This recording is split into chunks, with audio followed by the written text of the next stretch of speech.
So may papakita lang po akong scope sa inyo mga kabeng-beng. So another day, another scope yung ating papakita ngayon araw po. So meron tayong T-Eagle dito. T-Eagle na 6x24x50 FFP IRM rod. Ayan po. Ayan yung kanyang crosshair.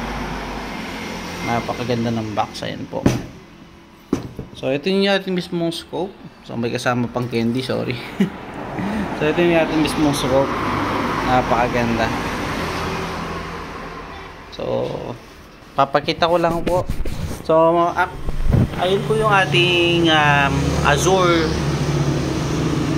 building. Ayan.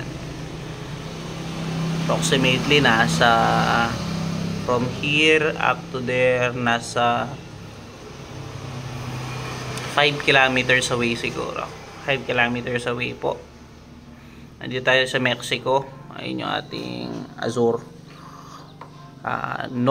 Azure North, Mexico, sa San Fernando, Pampanga. So nasa Mexico tayo ngayon. Ayun. So ito yung ating Eagle ZS 6x24 FFP IRM rod. So ipapakita ko lang sa inyo mga baby. So tignan natin. So naka-max zoom siya. Then lagay lang natin yung ating parallax sa infinity. Wait lang. So nilagay natin sa infinity yung ating parallax. Then naka 24 times zoom. So check natin yung building.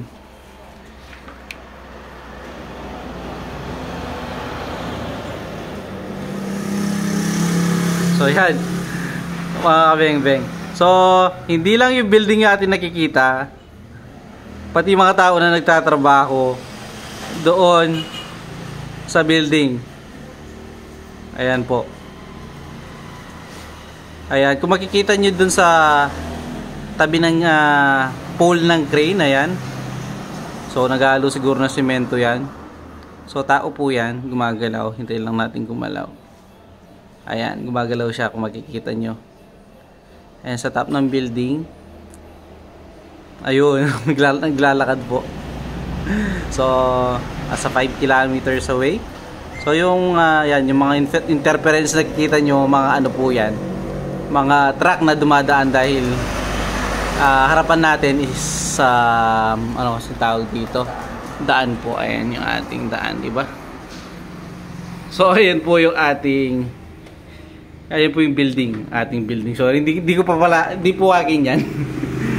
sana mga beng-beng magkaroon din tayo ng ganyan. So ito yung ating store sa Mexico, Pampanga, mga beng-beng. So pasyal na kayo. So sa mga gustong ganitong scope, PM nyo ako mga beng-beng. Grabe kalinaw.